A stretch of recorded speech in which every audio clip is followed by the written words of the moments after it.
Hello दोस्तों, मैं Anurag Sharma smart classes के यूट्यूब चैनल पे आपका हार्दिक स्वागत करता हूँ। आज हम कक्षा 10 के चैप्टर नंबर 3 धातु और अधातु की वीडियो लेके आए हैं। तो चलते हैं। चैप्टर नंबर कितना है? 3, धातु और अधातु। धातु और अधातु, ठीक है। तो क्या किया जाता है, इनमें भी तत्वों को उनके गुण धर्मों के आधार पर धातु एवं अधातु में क्या है, बांटा गया है। जो तत्व होते हैं ना, उनको उनके गुण धर्मों के आधार पर धातु और अधातु में क्या है, बांटा गया है। तो पहले हम इनके गुण धर्मों पे चर्चा करते हैं। तो देखते हैं धातुओं व अधातुओं के भौतिक गुणधर्म। धातुओं व अधातुओं के भौतिक गुणधर्म। भौतिक गुणधर्म देखते हैं। धातु और अधातु के क्या देखते हैं? भौतिक गुणधर्म देखते हैं। तो पहला इसमें लेते हैं, पहला कौन सा लेते हैं? धात्विक चमक। कौन सा लेते हैं? धात्विक चमक। जो धातु में क्या होती है और अधातु में क्या होती है। तो जो धातु की सतह होती है ना, वो क्या होती है? चमकदार होती है। लेकिन अधातु में क्या होती है? चमकीली नहीं होती। लेकिन आयोडीन एक ऐसी अधातु होती है जो क्या होती है? चमकीली होती है। तो इसमें से है ना, धातुओं के और अधातुओं के भौतिक गुणधर्मों से बहुत सारे क्वेश्चन 1 नंबर में उठते हैं दोस्तों। तो इनको बढ़िया तरीके से करना आप। भी धात्विक चमक है, इनमें धातु जो होते हैं ना, वो क्या होते हैं? धातु सामान्यतः चमकदार होते हैं। क्या होते हैं? चमकदार होते हैं। धातु क्या होते हैं? चमकदार होते हैं। लेकिन यहीं पर अधातु की बात करें, तो अधातु चमकीले नहीं होते हैं। चमकीले नहीं होते हैं, परंतु इनमें अपवाद होते हैं। क्या होते हैं? अपवाद। वो कौन सा है? आयोडीन। कौन सा है? आयोडीन। आयोडीन एक अधातु होते हुए भी, आयोडीन एक अधातु होते हुए भी चमकीला होता है। आयोडीन एक अधातु होते हुए भी चमकीला होता है। तो ये इनका पहला भौतिक गुणधर्म था। भी जो धात्विक चमक होती है ना, उसमें देखते हैं धातु तो क्या होते हैं? सामान्यतः क्या होते हैं? चमकदार होते हैं। लेकिन अधातु चमकीले नहीं होते हैं। लेकिन इनमें आयोडीन एक अपवाद है। आयोडीन एक अधातु होते हुए भी क्या होता है? चमकीला होता है। तो अब आप इसका स्क्रीनशॉट ले लीजिए। सेकंड देखते हैं। इसमें सेकंड क्या होती है? सेकंड कौन सा है अपना? कठोरता। क्या है? कठोरता। सेकंड कौन सा है? कठोरता। धातुएं सामान्यतः कठोर होती है, लेकिन लिथियम, सोडियम और पोटेशियम ये धातुएं क्या होती है? मुलायम होती है। धातुएं क्या होती है? अगर धातुओं की बात करें कठोरता में, धातुओं में बात करें तो धातु सामान्यतः कठोर होती है। सामान्यतः कठोर होती है। लेकिन इसमें भी अपवाद होता है। वो कौन सा होता है? भी जो लिथियम है,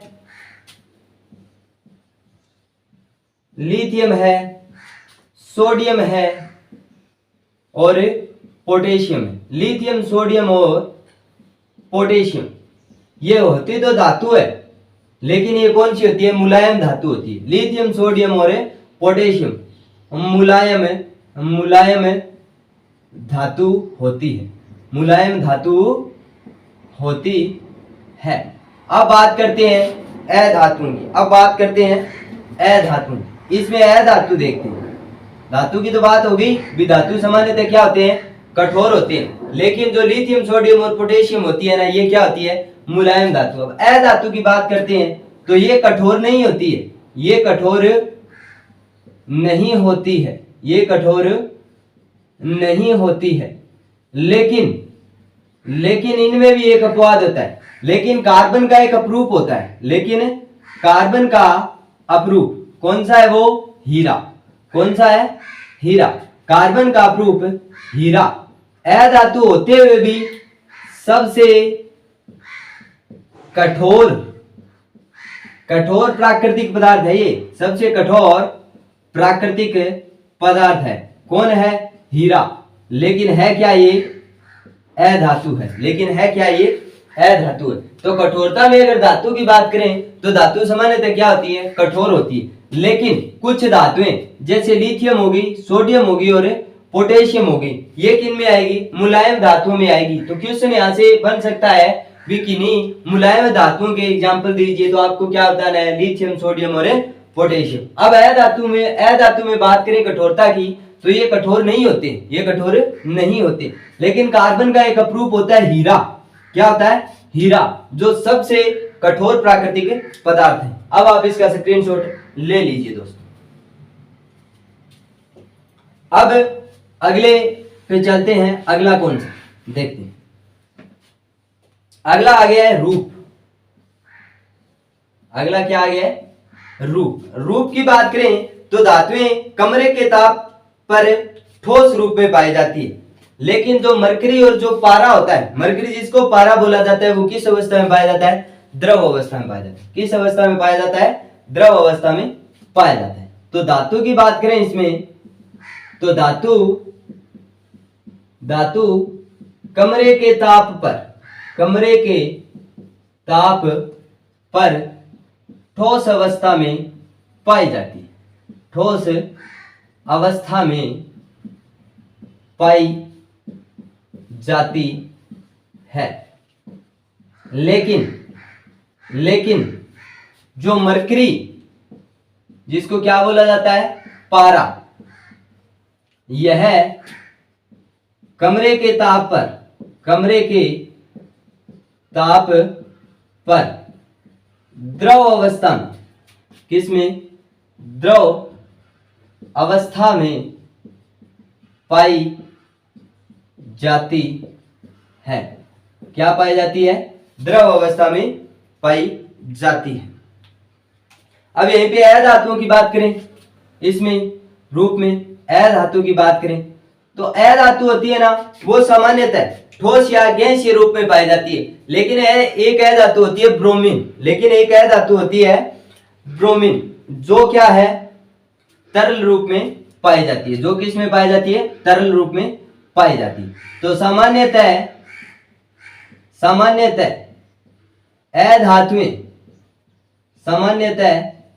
अधातुएं ठोस व गैसीय रूप में पाई जाती है। ठोस व गैसीय रूप में पाई जाती है। लेकिन ब्रोमीन एक अधातु है। जो ब्रोमीन क्या है? एक अधातु है। लेकिन ब्रोमीन तरल रूप में पाई जाती है। किस में पाई जाती है? तरल रूप में, यानी द्रव अवस्था में, तरल रूप में पाई जाती है। तो यहां से इस प्रकार का क्वेश्चन उठ सकता है भी कौन सी धातु है जो तरल रूप में पाई जाती है? तो कौन सी है? ब्रोमीन। तो इसमें रूप में बात करें, अगर धातु की बात करें तो धातु क्या है? कमरे के ताप पर ठोस अवस्था में पाई जाती है। क्या पाई जाती है? ठोस अवस्था में पाई जाती है। लेकिन जो मरकरी, जिसको पारा बोला जाता है, यह कमरे के ताप पर किस अवस्था में पाई जाती है? द्रव अवस्था में पाई जाती है। किस अवस्था में? द्रव अवस्था में पाई जाती है। अगर अधातु की बात करें तो सामान्यतः धातुएं ठोस व गैसीय रूप में पाई जाती है। ठोस व गैसीय रूप में पाई जाती है। लेकिन जहां पे ब्रोमीन की बात करें, किसकी बात करें? ब्रोमीन की बात करें तो तरल रूप में, यानी द्रव अवस्था में पाई जाती है। तो अब आप इसका स्क्रीनशॉट ले लीजिए। अब बात करते हैं इसमें आघातवर्धनता और तन्यता। आघातवर्धनता और तन्यता।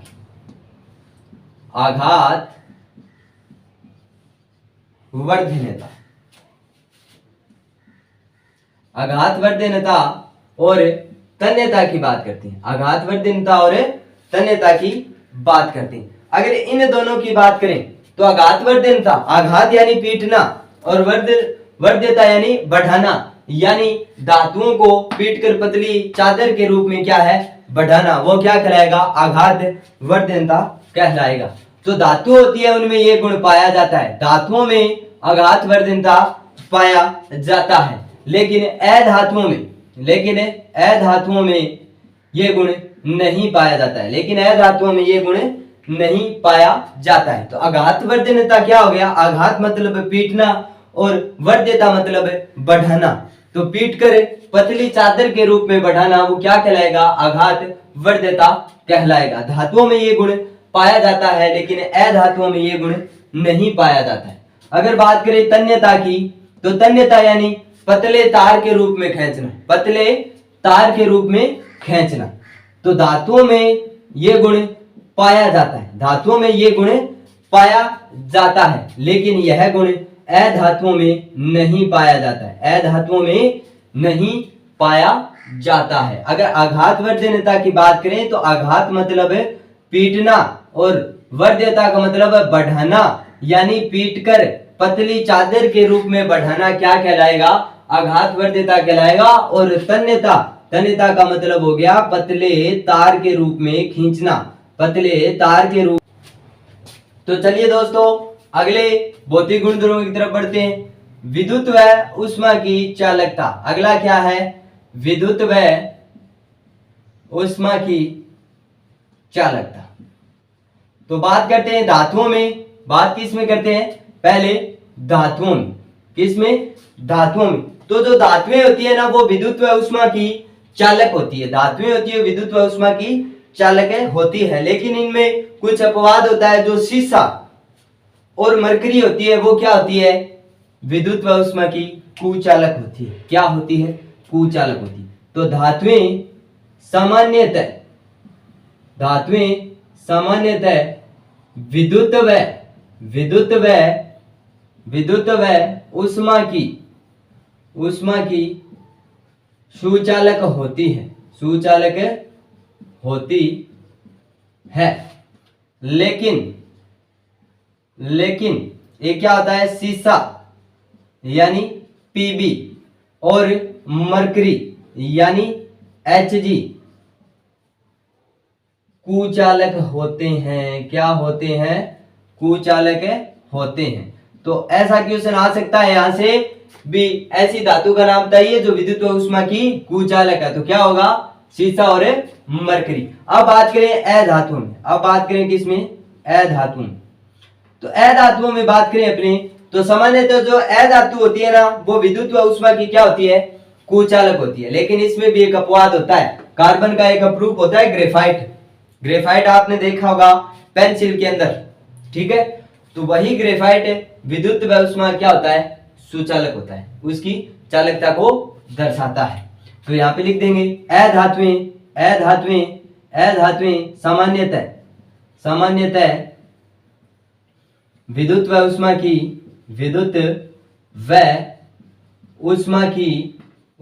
की कुचालक होती है, क्या होती है कुचालक होती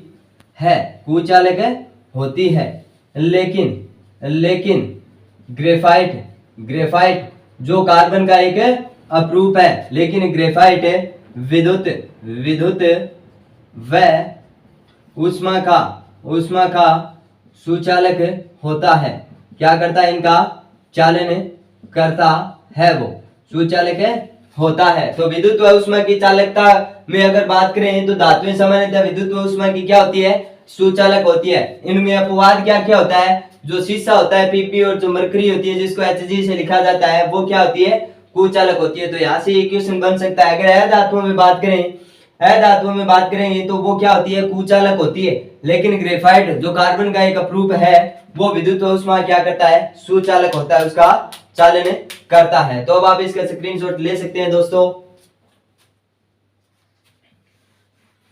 अगले गुणधर्म की बात करेंगे तो अगला गुणधर्म कौन सा आता है, अगला गुणधर्म आता है घनत्व। कौन सा आता है घनत्व। अगर घनत्व की बात करें तो सामान्यतः धातुएं होती है ना उनका घनत्व क्या होता है अधिक होता है, और इनका गलनांक भी क्या होता है उच्च होता है और उनका गलनांक भी क्या होता है, उच्च होता है। लेकिन सोडियम व पोटेशियम का घनत्व व गलनांक क्या होता है, कम होता है। लेकिन सोडियम व पोटेशियम का घनत्व व गलनांक क्या होता है, कम होता है। तो घनत्व और गलनांक दोनों की बात कर रहे हैं यहाँ पे, घनत्व और गलनांक दोनों की बात कर रहे हैं यहाँ पे। तो धातुओं का घनत्व अधिक, घनत्व क्या होता है, अधिक, व उच्च गलनांक होता है, वह उच्च इनका क्या होता है, गलनांक होता है। लेकिन इसमें भी दोस्तों अपवाद होते हैं, लेकिन उसमें भी अपवाद होते हैं। वो कौन कौन से होते हैं, सोडियम व पोटेशियम। कौन कौन से होते हैं, सोडियम व पोटेशियम। लेकिन Na व के घनत्व व गलनांक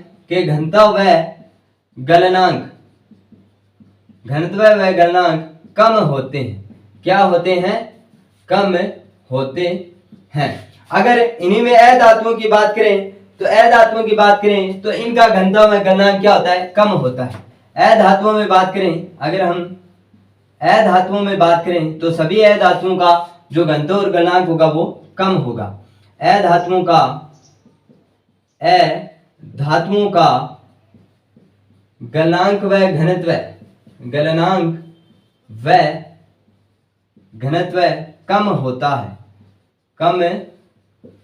होता है, इनका क्या होता है, कम होता है। तो अगर घनत्व और गलनांक में बात करें तो धातुओं का घनत्व अधिक होता है और उनका गलनांक भी क्या होता है, उच्च होता है। लेकिन यहाँ से क्वेश्चन क्या बनेगा, विभो धातुओं बताइए जिनका घनत्व व गलनांक क्या हो, कम हो। तो आपको क्या बताना है, सोडियम और पोटेशियम। अगर अधातुओं में बात करें तो अधातुओं का गलनांक व घनत्व क्या होता है, कम होता है। अधातुओं का गलनांक और घनत्व क्या होता है, कम होता है। जल्दी से इसका स्क्रीनशॉट ले लीजिए। चलिए अगले गुणधर्म पर बात करते हैं। अगला गुणधर्म कौन सा, अगला गुणधर्म है ध्वनिकता। क्या है, ध्वनिकता या ध्वनिक। कौन ध्वनि उत्पन्न करता है और कौन नहीं करता है। तो ध्वनिकता, जो धातुएं होती है ना, धातुएं कठोर सतह से टकराने पर, धातुएं कठोर सतह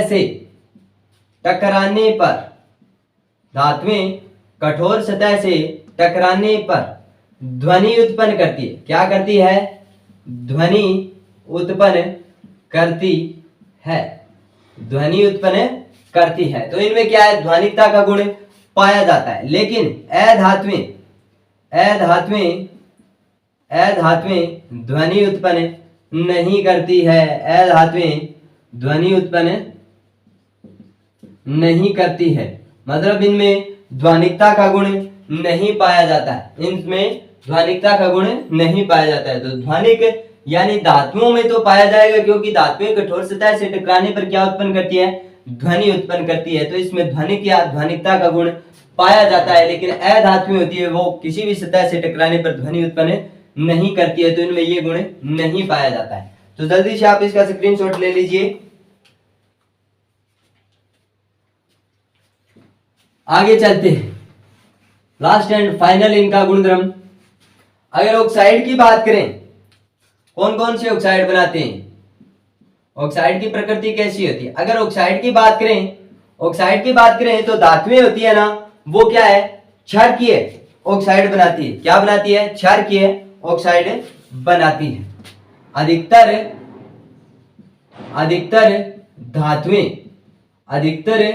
धातुएं क्षारकीय ऑक्साइड बनाती है। क्या बनाती है, क्षारकीय ऑक्साइड बनाती है। एग्जाम्पल के तौर पे देख लेंगे तो क्या हो जाएगा, MgO, मैग्नीशियम ऑक्साइड।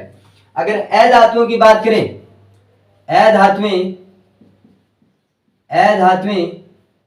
अम्लीय ऑक्साइड बनाती है। क्या बनाती है, अम्लीय ऑक्साइड बनाती है। अधातुएं अम्लीय ऑक्साइड बनाती है। अधातुएं क्या बनाती है, अम्लीय ऑक्साइड बनाती है। अगर एग्जाम्पल की बात करें तो SO2 ऑक्साइड, यानी ऑक्साइड बनाने की प्रकृति, ऑक्साइड जो बनता है उसकी प्रकृति की बात करें यहाँ पे, तो अधिकतर धातुएं हैं वो क्या बनाएगी, क्षारकीय ऑक्साइड बनाती है। इसका एग्जाम्पल लिख लिया हमने, MgO और अधातुएं जो होती है वो क्या बनाती है, अम्लीय ऑक्साइड बनाती है। तो अब आप इसका स्क्रीनशॉट ले लीजिए दोस्तों। अब चलते हैं आगे चैप्टर। ये थे धातुओं के क्या है, भौतिक गुणधर्म। अब हम चलेंगे धातुओं के रासायनिक गुणधर्म। धातुओं के रासायनिक गुणधर्म। धातुओं के रासायनिक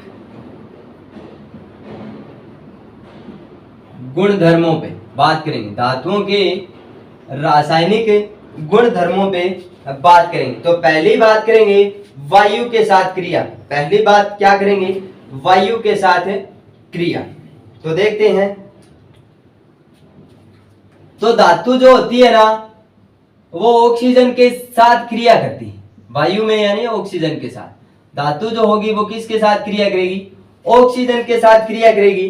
तो क्या बनाएगी वो, धातु ऑक्साइड। क्या बनाएगी, धातु ऑक्साइड। क्या बनाएगी, धातु ऑक्साइड बनाएगी। धातुएं ऑक्सीजन यानी वायु के साथ क्रिया करके क्या बनाती है, धातु ऑक्साइड बनाती है। तो लिख दें हम, धातु वायु के साथ क्रिया, धातु वायु के साथ क्रिया कर धातु ऑक्साइड का निर्माण करती है। किसका निर्माण करती है, धातु ऑक्साइड का निर्माण करती है। ये है। तो अब इसके एग्जाम्पल देखते हैं। Cu कॉपर धातु ले ली, ऑक्सीजन के साथ क्रिया करवा दी, क्या बन गया, CuO, यानी क्या बन गया, कॉपर ऑक्साइड। क्या बन गया, कॉपर ऑक्साइड। अब इस अभिक्रिया को संतुलित करवाते हैं। तो ऑक्सीजन के परमाणु की संख्या यहाँ पे कितनी है, 2 है, यहाँ पे 1 है। इसको बराबर करेंगे तो यहाँ पे 2 और यहाँ पे 2 लग जाएगा। अगर यही बात करें अपने मैग्नीशियम धातु के साथ, तो ऑक्सीजन के साथ क्रिया करवाने पर क्या बनेगा, MgO, और अभिक्रिया को संतुलित करेंगे तो कितना बन जाएगा, 2Mg प्लस में O2 क्या बनाएगा, 2MgO। ये क्या होता है अपना, कॉपर ऑक्साइड। क्या होता है, copper oxide, CuO, copper oxide. ये क्या हो गया, मैग्नीशियम ऑक्साइड, MgO। तो ये बात होगी। धातुओं के रासायनिक गुणधर्मों में हमने पहला क्या पढ़ा है, धातुओं की वायु के साथ क्रिया। पहला क्या पढ़ा है, धातुओं की वायु के साथ क्रिया। तो धातुएं वायु के साथ क्रिया कर क्या बनाती है, धातु ऑक्साइड बनाती है। ठीक है, ये हमने एग्जांपल समझ लिए। अब आप इसका स्क्रीनशॉट ले लीजिए। अब देखते हैं इसी में भी जो धातुएं होती है ना, वो वायु के साथ क्या है, अलग अलग तरीके से क्रिया करती है। क्या करती है, अलग अलग तरीके से क्रिया करती है। तो अब बात करें हम यहाँ पे सोडियम और पोटेशियम की। सोडियम व पोटेशियम की बात करें, ये किस तरीके से क्रिया करती है। तो सोडियम और पोटेशियम होते हैं ना, वो वायु के साथ या वायु के अंदर जब भी होते हैं ना, तो वहां पे आकस्मिक अपने आप क्या पकड़ लेते हैं, आग पकड़ लेते हैं। क्या पकड़ लेते हैं, आग पकड़ लेते हैं। वायु के साथ क्रिया करके ये आग पकड़ लेते हैं। तो इनको उस आग से बचाने के लिए केरोसिन तेल में डुबो कर रखा जाता है। तो यहां से एक क्वेश्चन उठता है, सोडियम व पोटेशियम धातुओं को केरोसिन के तेल में डुबोकर क्यों रखा जाता है, केरोसिन के तेल में डुबोकर क्यों रखा जाता है। तो आपको क्या बताना है, सोडियम व पोटेशियम वायु के साथ क्रिया करके क्या पकड़ लेते हैं, आग पकड़ लेते हैं। तो उनको इससे बचाने के लिए केरोसिन के तेल में डुबोकर रखा जाता है। तो पहला क्या हो गया, अलग अलग तरीके से क्रिया करने पर सोडियम व पोटेशियम वायु में आकस्मिक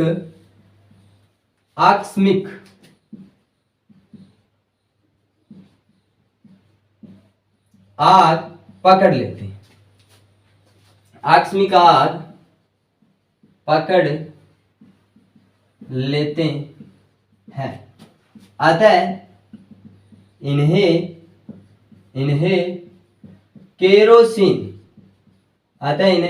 केरोसिन के तेल में डुबोकर रखा जाता है, अतः इन्हें केरोसिन के तेल में डुबोकर रखा जाता है। अब बात करेंगे हम सेकंड, किसके बारे में बात करेंगे? मैग्नीशियम, एल्यूमिनियम, जिंक और लेड यानी शीशे के बारे में। इनके बारे में बात करेंगे। ये क्या होती है? ये जो धातुएं होती है ना, ये वायु के साथ धीरे धीरे क्रिया करती है। क्या करती है? धीरे धीरे क्रिया करती है, स्लोली अभिक्रिया करती है। तो इससे क्या हो जाता है? इन धातुओं पर ऑक्साइड की क्या एक परत चढ़ जाती है। इन धातुओं पर ऑक्साइड की क्या चढ़ जाती है? परत चढ़ जाती है। तो ये धातुएं वायु के साथ धीरे धीरे यानी स्लोली धीरे धीरे से अभिक्रिया करती है, वायु के साथ धीरे धीरे से अभिक्रिया करती है। और इन धातुओं पर ऑक्साइड की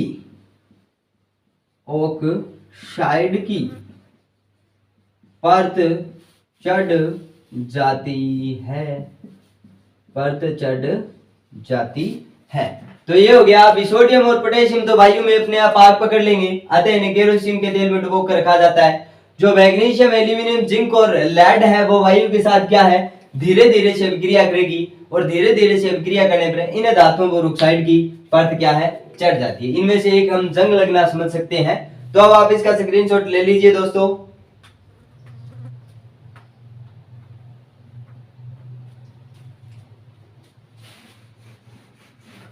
अब चलते हैं आगे। अलग अलग तरीके से क्रिया करते हैं धातु वायु में। तो अब तीसरे पे चलते हैं। अब किसके बारे में बात करेंगे? Fe यानी आयरन। अब किसके बारे में बात करेंगे? आयरन के बारे में। तो आयरन को वायु में गर्म करने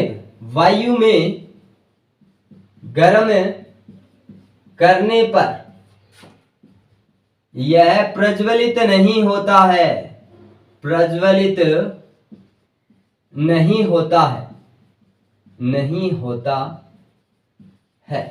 वायु में गर्म करने पर यह प्रज्वलित नहीं होता है, लेकिन ज्वाला के साथ लोहे चूर्ण डालने पर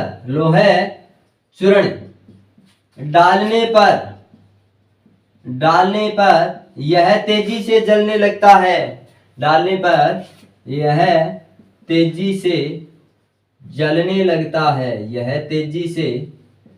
जलने लगता है।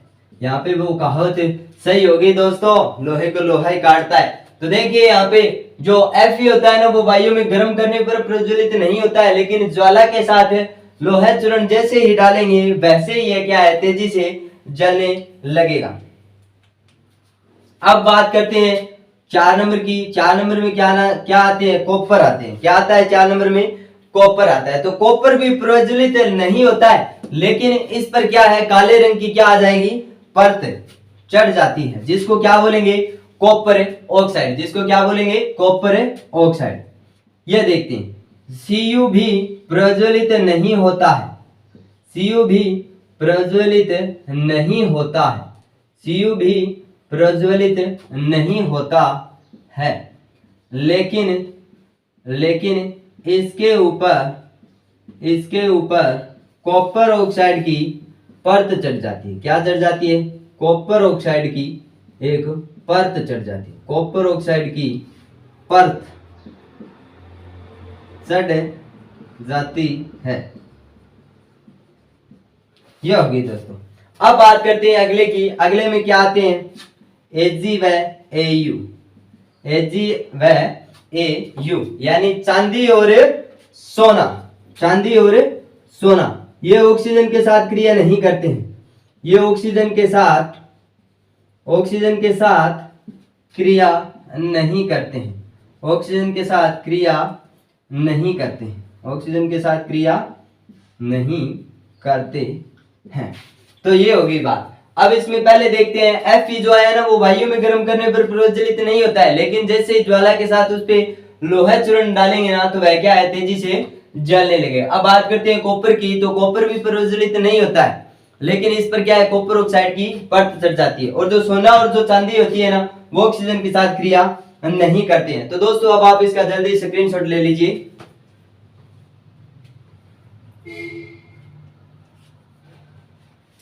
चलिए अब आगे बात करते हैं।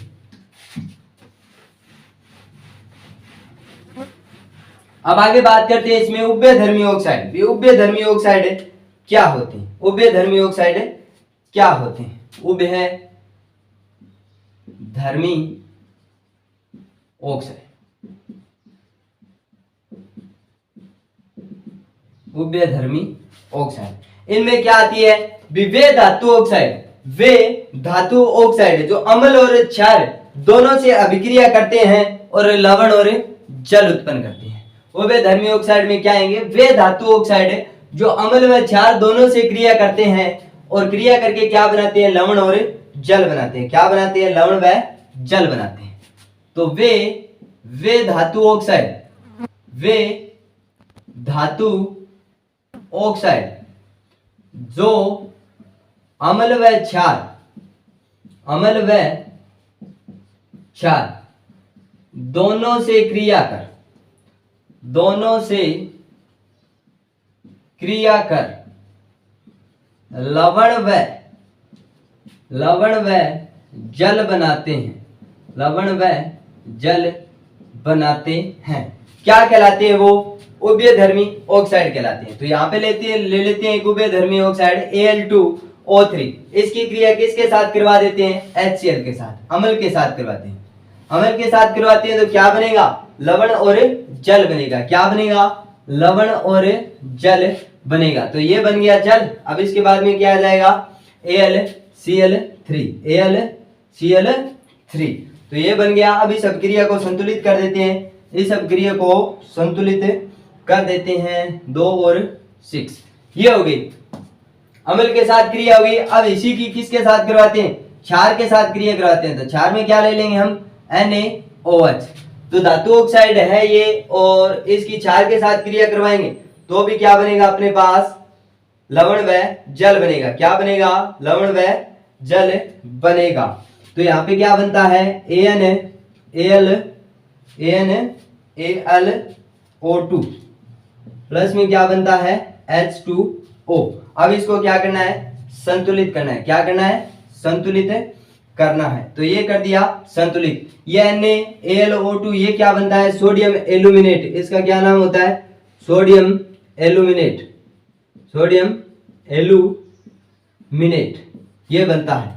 तो ये होगी उभयधर्मी ऑक्साइड। क्या होते हैं? विभेद धातु ऑक्साइड है जो अम्ल व क्षार दोनों से क्रिया करके क्या बनाते हैं? लवण व जल बनाते हैं। तो जल्दी से आप इसका स्क्रीनशॉट ले लीजिए दोस्तों।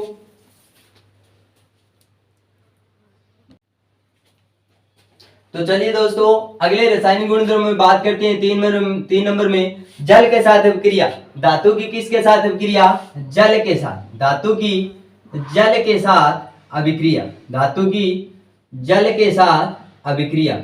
जल के साथ अभिक्रिया में जैसे ही धातु है ना वो जल के साथ क्रिया करता है, धातु प्लस में जल जैसे अभिक्रिया करेगा तो क्या बनाएगा? एक तो धातु ऑक्साइड बनाएगा और प्लस में क्या बनाएगा? Hydrogen gas. तो क्या बनाता है? धातु ऑक्साइड। क्या बनाता है? धातु ऑक्साइड प्लस में हाइड्रोजन, प्लस में क्या बनाता है? हाइड्रोजन बनाता है। तो चलिए धातुओं की जल के साथ अब क्रिया करवाते हैं। जैसे Mg की क्रिया करवाई हमने किसके साथ?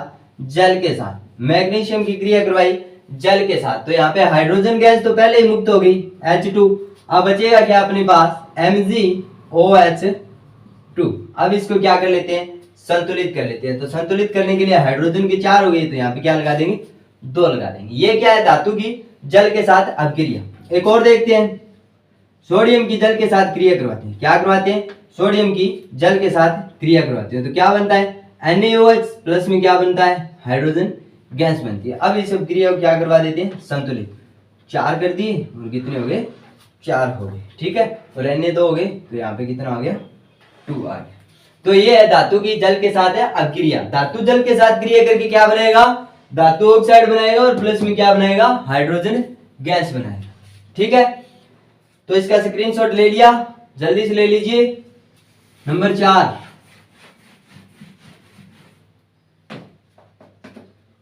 नंबर 4 पे बात करते हैं धातुओं की तनु अम्लों के साथ क्रिया। नंबर 4 पे बात करते हैं धातुओं की